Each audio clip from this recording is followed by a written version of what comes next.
Ok, ¿qué tal muchachos? Como bueno, aquí con el temita de la falta de quórum de las prepas, voy a mandarles todos estos videos y ya, en formatos de videos cortos, única y exclusivamente para que tomen las prepas entonces, como le estaba diciendo Javier y a Carlos la última vez que son las personas que constantemente ido a prepa. Ustedes me escriban por privado, nos escriban por el grupo y nosotros nos podemos orientar con respecto a los proyectos que quieran hacer en el futuro. Principalmente, ahorita vamos a estar tocando son de nuevo ciertos fundamentos de lo que es el editor de Unity para código, ¿ok? Para comenzar ya con lo que se llama la parte de interacción. Ok, iniciando, aquí como pueden ver ya que está la plantilla del Pong, ustedes deben haber visto esto con su profesor, pero vamos a hacer un repaso rapidito, ya desde el aspecto de cómo llegar hasta aquí, ¿no?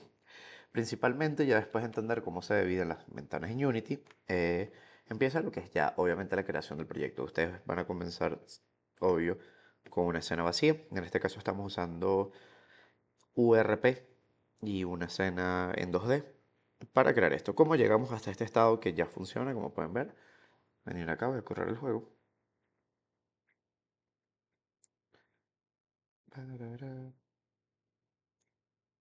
Bueno, mientras esto carga, bueno, seguimos explicando un poco. El flujo siempre es el siguiente, pensarlo, crear los objetos y a partir de ahí me empezar a imaginarse las mecánicas. Un buen mnemónico útil o un buen proceso útil con respecto a este tipo de desarrollos es el hecho de que quiero que se mueva, que se mueve, que debería moverse, ¿ok? Y en base a esas cosas voy construyendo alrededor de los supuestos qué es lo que voy a hacer. ¿Ok? Como pueden ver, esta es una pelota que tiene gravedad, a diferencia de los Pong que ustedes han visto, y bueno, el sistema de devolverse, ¿no? De reset cada vez que pasa un punto. No está el contador de puntos que ustedes debieron haber visto, única y exclusivamente porque esperaba que, bueno, que una vez en prepa ustedes lo hicieran, pero es un reto interesante colocarle un contador de puntos a esto. De todas maneras, pronto vamos a ver prepa respecto a lo que es UI, que es el último cortecito de estas cosas útiles, ¿no? Igualito, bueno, puedo enseñarles aquí rapidito cómo hacerlo al final de los videos, pero lo importante es que tengan esto en mente. Bueno, en fin, ¿cómo llegamos a este estado operativo del juego o lo que primero que queremos hacer? Nosotros partimos siempre desde los elementos. Hay dos formatos de esto. Desde los elementos que no se mueven, que no importan. Este tipo de enfoque siempre es bueno para este tipo de juegos como el Pong o estos 2D, en los cuales me interesa construir las limitantes, digamos, del terreno. ¿Ok? Llámese los muros en este caso. No lo necesariamente visual, no lo estrictamente visual, sino la limitante. ¿Por qué me interesan los muros? Porque yo sé que mis paletas y mi pelota no pueden salir de ese muro. Entonces, ellos tienen una funcionalidad bastante estricta, que eso es la de evitar que yo salga. Pero tiene un código asociado. No, porque Unity me da la capacidad, tal y como hablábamos eventualmente, o si no, bueno, volvemos a hablar acá, de generarle estos componentes que se llaman los colliders. Ok, repasito rápido, un collider lo que define, y aquí cuando lo voy a editar se ve que es esta zona verde, lo que me define es cuál es el borde de mi objeto a finalidades del sistema de colisiones. Ok, eso es lo que le va a decir a un objeto, epa, yo llego hasta aquí, no puedes atravesarme porque yo llego hasta aquí, yo estoy aquí, o sea, yo no soy transparente, o sea, más que transparente, yo no soy yo tengo masa, o sea, estoy acá, tú no me puedes atravesar, tú no tienes ese poder, ¿no? Ok, y esto, bueno, obviamente es importante para todos los objetos en los cuales me interesa que se detecten entre sí. Si yo le pongo un collider, digamos, a esta pared, pero se lo quito a él, entonces yo voy a poder moverme infinitamente para abajo, porque ok, yo puedo ver, yo, usuario, puedo ver que eso está allí. Sin embargo, el motor y Unity no entiende como que, bueno, ok, eso no colisiona con nada, fino que está ahí, existe, mi pana, pero ¿qué eres? O sea, ¿qué implica el hecho de que tú estés allí? Estoy revisando aquí si la grabación sigue bien, sigue bien. Ok, entonces eso es lo importante. El flujo entonces va desde las cosas funcionales, o de las cosas no dinámicas, pero funcionales, cosas como creo un cubito, lo estiro, le doy las dimensiones, que es lo que yo hice hasta acá. Voy a ir un poco rápido porque se sobreentiende que ustedes ya entienden más o menos cómo hacer esto en base a lo que hicieron en la primera entrega y lo que hicieron con respecto a las clases hasta ahorita, ¿no? Y bueno, los quizzes en los casos de Alberto y tal. Bueno, le genero en este caso un collider. A este no le importa que yo le coloque rigid body, porque recuérdense, que ahorita de nuevo repaso, el rigid body, que es un componente que sí tiene este, es un componente que le dije que mi objeto es afectado por las físicas de este juego. ¿Ok? Por las físicas del motor. Es la misma forma en que les digo que Unity no sabe, por mucho que yo lo haya colocado ahí, qué sucede con él si yo no le pongo el componente. Si yo no le pongo collider, él dice, fino, él está ahí. pero todo lo puedo atravesar porque no me estás diciendo que no lo haga. Bueno, el rigid body es lo mismo. El rigid body lo que le dice es la capacidad que el objeto tiene de ser interpretado como un cuerpo para efectos de la simulación de Unity, ¿ok? Porque recuérdense algo interesante, Unity, a pesar de que se le dice mucho motor gráfico a esto, también es un motor de físicas. Él simula las condiciones de física del mundo real. O sea, las ecuaciones fastidiosas de física 1, de física 2, él las entiende. De física 1 más que nada, lo que tiene que ver con mecánica y tal. Lo otro es otra cosa. Y entre ellos, pues tiene cierto tipo de características. Aquí el Rigid Body lo que le dice es explícitamente al motor, mira, esto le afecta a la física. Esto le afecta a la gravedad, esto tiene un momento asociado, si lo muevo tiene una velocidad y tiene más. Si yo me meto aquí en info puedo ver qué cosas tiene, ¿no? Centro de masa mundial, inercia, velocidad angular, velocidad lineal, rotación y posición. Es importante esto porque ustedes pueden ver que el transforme da la posición de esto, o sea, de mi objeto como tal, pero el rigid body tiene una posición asociada que es el centro de masa. No nos vamos a meter mucho en eso porque tiene que ver con los cálculos físicos, pero es importante que ustedes entiendan que este es como la abstracción física real del objeto que estamos tratando de hacerle cosas, ¿no? Ok, aquí pueden ver que obviamente yo también podría colocarlo este rigid body y no simularlo porque yo quisiera mover a lo mejor estos parámetros sin el motor o hacer otras cosas. Ok, esto es lo que en realidad le dice, mira, si está simulado o no dentro de la física del juego. Pero a efectos de ustedes, entiéndanlo como que los dos hacen lo mismo, ¿no? El tenerlo ya es sí y solo sí es simulado, ¿ok? Y aquí, bueno, distintas cosas como la masa, el linear damping y el angular damping, que esto es el amortiguamiento lineal o angular de la velocidad, cosas que si choca, pues va perdiendo energía y tal. La escala de la gravedad es importante porque la escala de la gravedad es lo que me dice la velocidad que cae. Si yo pongo esto 1, las paletas, ustedes saben que las paletas no deberían bajar a menos que yo le esté dando el botón.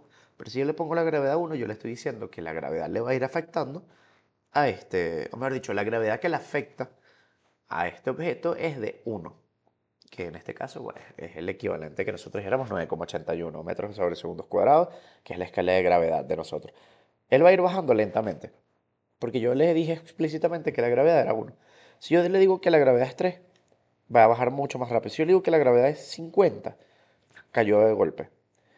Si yo le digo que la gravedad es menos 50, ¡pah! Subió. ¿Entienden? Entonces eso va simplemente a decirle, pues bueno, cuál es la escala de gravedad con la cual mi objeto se comporta. Luego tiene el tipo de colisiones, el Epimob Interpolate. Lo que nos importa ahorita es el tipo de colisión. Hay tres tipos, colisiones, hay, bueno, tres tipos para otras partes, estos son los dos para Rigid Body 2D. Discreta y continua.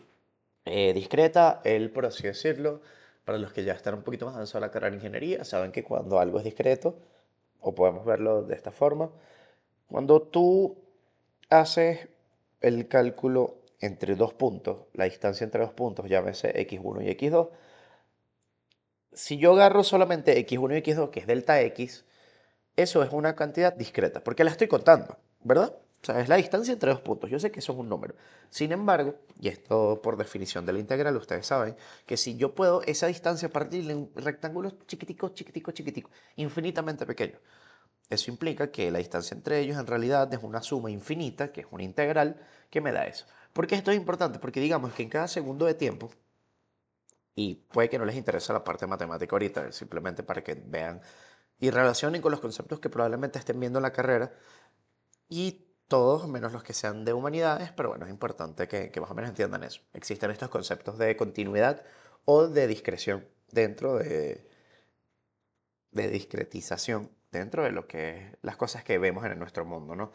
Pero digamos, esto, él cada vez que yo muevo el cuerpo, cada vez que esta simulación le afecta, él va a irse preguntando por intervalos discretos, es decir, 1 segundo, 2 segundos, 3 segundos, 0,01 segundo, pero sola vez cuando pase eso, cúmplice como eso, o sea, él no se va a preguntar qué pasa digamos, en el segundo 0, segundo 1. Él no se va a preguntar qué pasa en el 0,00000000001, ¿ok? Él interesa el intervalo discreto que es 1. Entonces él solo se pregunta en 0 y 1. Digamos que de forma más ambigua o más general es por escalones, ¿ok? En cambio, la colisión continua es un poco más precisa, porque imagínense que en vez de ser un escalón es una curva. Imagínense que ustedes en Minecraft están tratando de hacer un círculo que mientras más cuadritos le pongan y más grande lo hacen y más se alejan, más circular se ve. Imagínense que la colisión discreta son los dos cubitos más cercanos. O sea, él quiere saber el aumento entre esos dos cubos. Que hay en el medio no le interesa, medio cubo, tres, no. La colisión continua es como si tú te alejaras y tuvieras toda la curva. Tú dices, ah, no importa que ahí, como yo lo sumé todo desde arriba, es una curva. Entonces me permite a mí hacer colisiones un poco más precisas y importantes que no dependan de genuinamente el step, ok, del tiempo. Concepto importante que se tienen que entender, no se lo tienen que grabar a discreción, que ustedes saben el término de FPS, frames per second. Bueno, los FPS vienen también de, bueno, la capacidad que tiene la máquina y el programa de renderizar n fotogramas por segundo. Bueno, aquí en Unity, como tal, las funciones, que ya lo vamos a ver en el código y lo voy a explicar un poco más allá, se ejecutan con un tiempo asociado. Hay una función que se llama update, que es de las más importantes para Unity, que se encarga de ejecutarse cada frame. ¿Ok? Entonces, ¿qué es lo que pasa? Si digamos que mi frame dura un segundo, por razones de la vida, pero mi colisión yo quiero que la tome a 0.5, se la va a saltar, porque él no va a ver ese 0.5. Entonces, en esos casos también uno utiliza colisiones continuas. En fin, para llegar al punto en el que estamos nosotros en esta construcción de este Pong, pues partimos de, bueno, un rigid body, ya lo saben, es dinámico y tiene estas dos cositas nuevas que se llaman constraints, que estos son restricciones. Yo le estoy restringiendo que no se pueda mover en el eje X, porque las paletas de Pong, lo que yo quiero que suceda, solamente se mueven en el eje vertical, en el Y. Y segundo, no quiero que rote, porque si yo hago que no rote, mira lo que va a suceder. Perdón, si yo hago que rote, si no le coloco esta restricción, sucede lo siguiente, cuando esto carga. Revisándola, esto, el micrófono se está grabando, cine, cine, cine. Cuando la pelota le pegue, vamos a ver si logro que le pegue, lo va a voltear y lo va a hacer dar vueltas. ¿Por qué?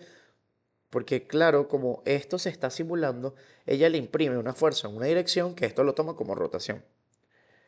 Entonces, claro, si yo no le coloco que esto esté restringido a no girar, va a girar como un loquito cada vez que le pegue la pelota. Entonces, es importante. Esta misma configuración va por las dos paletas. ¿Ok?